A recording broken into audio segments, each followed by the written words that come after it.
रूस और अमेरिका के बीच तनाव बरसों पुराना है। द्वितीय विश्व युद्ध के बाद यह तनाव बढ़ता चला गया। 1939 से 1945 तक चले दूसरे वर्ल्ड वॉर में दो गुट थे। पहला गुट फ्रांस, ब्रिटेन, अमेरिका और सोवियत संघ मित्र देशों का, और दूसरा जर्मनी, इटली, जापान और ऑस्ट्रिया का।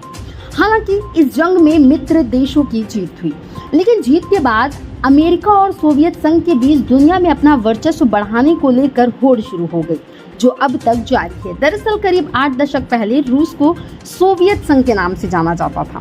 द्वितीय विश्व युद्ध के बाद अमेरिका और सोवियत संघ दुनिया के सबसे ताकतवर देश बन गए। ये दोनों ही मुल्क चाहते थे कि बाकी देश उनकी ताकत का लोहा माने और उनके अनुसार चले। इसके बाद धीरे धीरे दुनिया दो गुटों में बढ़ती चली गई। एक वो जो रूस के करीबी थी और दूसरा गुट वो जो अमेरिका का समर्थन करता था।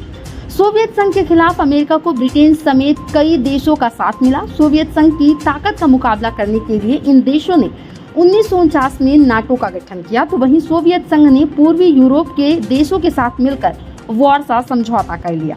इसके बाद दोनों गुटों के बीच हथियारों की होड़ ने जन्म लिया। दोनों देश तकनीक और आर्थिक तौर पर एक दूसरे को पछाड़ने की कोशिश करते रहे। यह तनाव कई दशकों तक चला, जिसे दुनिया शीत युद्ध के नाम से जानती है।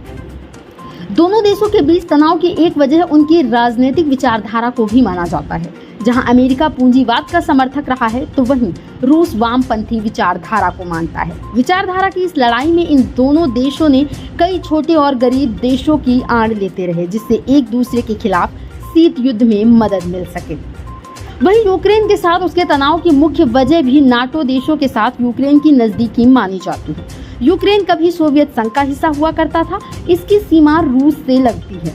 दोनों देश करीब 2000 किलोमीटर लंबी बॉर्डर लाइन साझा करते हैं। ऐसे में अगर यूक्रेन में नाटो का प्रभाव बढ़ता है, तो रूस के मुताबिक यह उसके लिए खतरा हो सकता है। इसके अलावा रूस एक बार फिर खुद को सोवियत संघ जैसा मजबूत करना चाहता है। वह यूक्रेन के कई इलाकों को रूस का हिस्सा मानता है और इन क्षेत्रों को हासिल करने के लिए कई बार यूक्रेन पर हमले भी कर चुका है। रूस का आरोप है कि यूक्रेन की अस्थिरता के पीछे अमेरिका और यूरोपीय देशों का हाथ है। रूस मानता है कि अमेरिका और यूरोपीय देश यूक्रेन के जरिए उस पर दबाव बनाना चाहते हैं। वह चाहता है कि यूक्रेन किसी भी गुट का हिस्सा ना बने और जमीन पर पश्चिमी देशों की मौजूदगी दर्ज करने से रोके। और यही वजह है कि फरवरी 2022 को पुतिन की सेना ने यूक्रेन पर हमला कर दिया था। इससे पहले 2014 में रूस ने हमला कर यूक्रेन से क्रीमिया का हिस्सा छीन लिया था। इस दौरान यूक्रेन के कई हिस्सों में रूस समर्थकों की संख्या बढ़ने लगी। इन्हीं में से दो राज्य दोनेत्स्क और लुहानस्क हैं, जिन्हें रूस स्वतंत्र रूप से मान्यता दे चुका है। फिलहाल इन सवालों का सीधा जवाब तो नहीं है, लेकिन यह निष्कर्ष जरूर निकलता है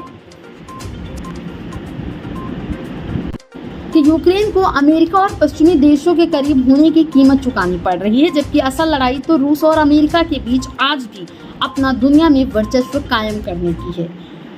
ब्यूरो रिपोर्ट, नौ दुनिया न्यूज़ नेटवर्क।